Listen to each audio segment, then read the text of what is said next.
Hello friends, welcome back to my YouTube channel. आज की video में हम लोग बात करेंगे पैरालिसिस पेशेंट्स को हॉस्पिटल में कौन कौन सी एक्सरसाइजेस करवाएं और कैसे करवानी चाहिए। ये जो पेशेंट है, इनको जो पैरालिसिस हुआ है ये स्पाइनल कॉर्ड इंजरी की वजह से हुआ है। ये स्पाइनल कॉर्ड इंजरी के पेशेंट हैं।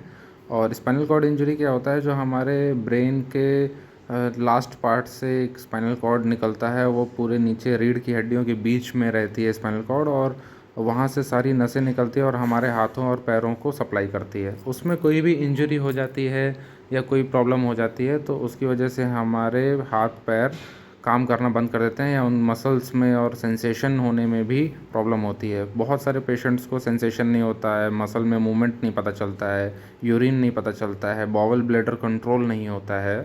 तो ये सारे सिम्टम्स हमारे स्पाइनल कॉर्ड इंजरी के हैं।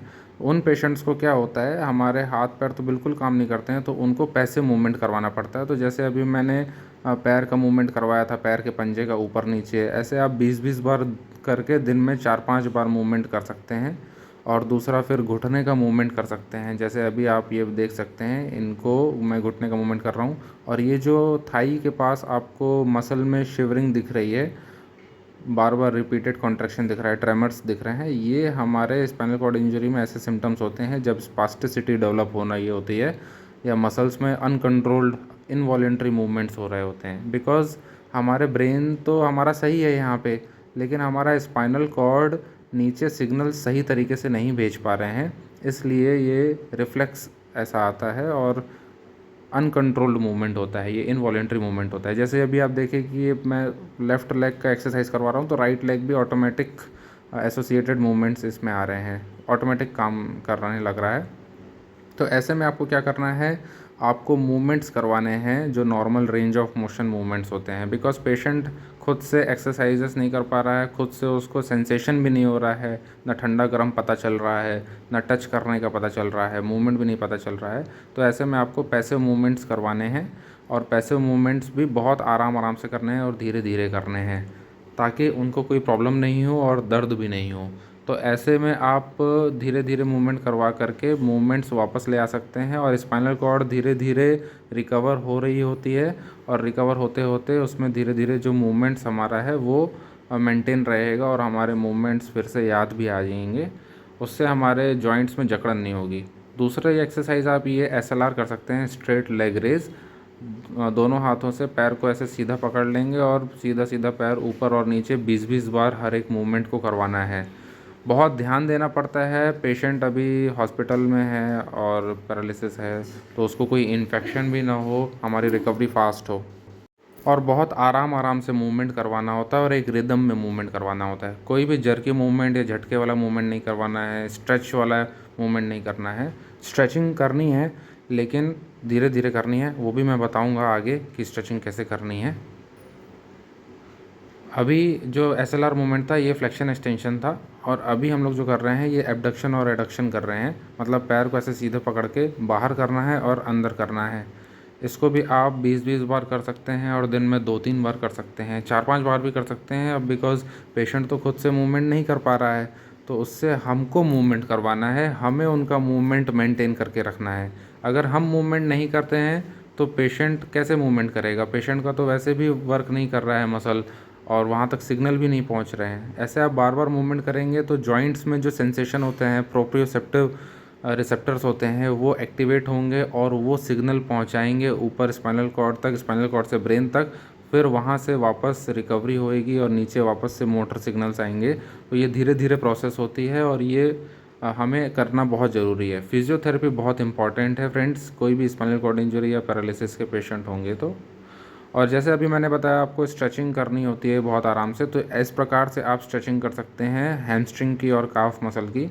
आपको सीधा सीधा ऐसे पैर पकड़ लेना है और नीचे से उसको सपोर्ट देना है हाथ से, और दूसरे हाथ से आपको पैर के पंजे को अपने तरफ, मतलब ऊपर की तरफ खींचना है, ताकि काफ मसल में स्ट्रेचिंग हो, और घुटना स्ट्रेट रहेगा तो हैमस्ट्रिंग मसल में भी स्ट्रेचिंग होएगी। इससे करने से आपको बहुत फ़ायदा होगा फ्रेंड्स। ये जो ट्रेमर्स आते हैं और बार बार स्पास्टिसिटी डेवलप हो रही होती है, तो ये करने से, स्ट्रेचिंग करने से आपको बहुत फ़ायदा होगा। दर्द में भी आराम मिलेगा, और इनवॉलेंट्री मूवमेंट्स भी कम होंगे, ज़्यादा नहीं होंगे। और बहुत बढ़िया रिलैक्स भी लगेगा पेशेंट को, कोई ऐसा प्रॉब्लम नहीं होगी।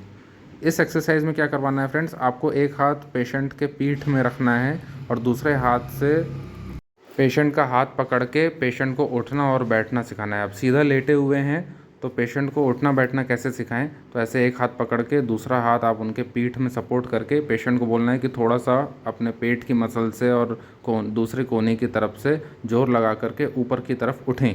तो ऐसे आप ऊपर उठाना है और नीचे वापस लेटाना है, फिर ऊपर उठाना है और वापस नीचे लेटाना है। इस प्रकार से आप पेशेंट को कमर के मूवमेंट करवा सकते हैं और ट्रंक मूवमेंट करवा सकते हैं।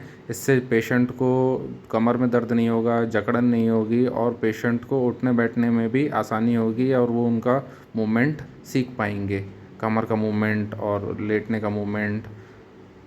अभी जो है पेशेंट इनको क्वाड्रिप्लेजिया हो गया है। क्वाड्रिप्लेजिया में क्या होता है, सर्वाइकल में स्पाइनल कॉर्ड इंजरी होती है सर्वाइकल रीजन में, तो उससे हमारा दोनों हाथ और दोनों पैर काम नहीं करते हैं और साथ में पेट की और कमर की मसल्स भी काम नहीं करती हैं, बॉवल ब्लैडर कंट्रोल भी नहीं होता है। तो इस प्रकार से आपको सारे मूवमेंट्स बहुत आराम आराम से और धीरे धीरे करने हैं फ्रेंड्स। पेशेंट को किसी भी प्रकार की कोई दर्द होता है, कोई एक्सरसाइज में जलन होती है, कुछ भी होता है, तो आप उस समय रुक जाएं, फिर धीरे धीरे थोड़ा समय के बाद फिर से उस मूवमेंट को करवाएं, एक्सरसाइज को करवाएं।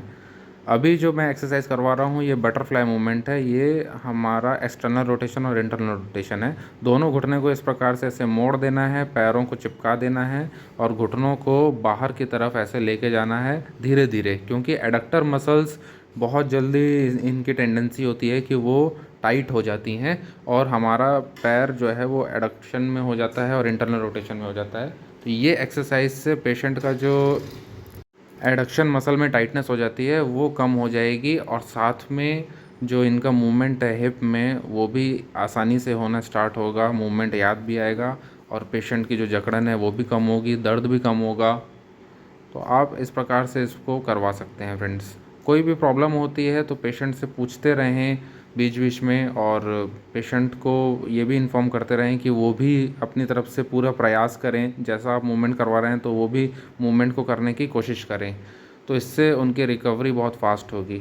स्पाइनल कॉर्ड इंजरी में थोड़ा सा समय ज़रूर लगता है जब तक स्पाइनल कॉर्ड रिकवर हो, उसमें आपको सब्र करना भी बहुत ज़रूरी है और पेशेंट की रिकवरी ज़रूर होती है, ऐसा हम लोग नहीं कह सकते हैं कि नहीं होती है। अभी आप जैसे देख सकते हैं कि मैं घुटने को यानी पैटेला को, अगर मैं घुटने के पास पैटेला जॉइंट होता है, पैटेला जॉइंट नहीं कह सकते हैं, बोन होती है, उसको हम लोग अगर ऐसा पकड़ते हैं तो क्वाड्रिसेप्स मसल में रिफ्लेक्स एक्शन आता है, इसको हम लोग रिफ्लेक्स एक्शन बोलते हैं। आप देख सकते हैं कि किस प्रकार से मैं अगर पैटेला को एक जर्की मूवमेंट दे रहा हूं तो मसल, हमारी जो क्वाड्रिसेप्स मसल है वो वाइब्रेट कर रही है और कंटिन्यूसली क्लोनस टाइप के मूवमेंट आते हैं, इसको हम लोग क्लोनस भी बोलते हैं। ये हमारे स्पास्टिसिटी का साइन है, यानी अपर मोटर न्यूरॉन लीजन का होता है। ये जब स्पाइनल कॉर्ड में बहुत ज़्यादा आगे की इंजरी हो जाती है तब ऐसा होता है। फ्रेंड्स, आज की वीडियो में इतना ही। अगर आपको कोई क्वेश्चन हो, कोई क्वेरी हो तो कमेंट बॉक्स में ज़रूर पूछ सकते हैं। Thank you so much for watching this video.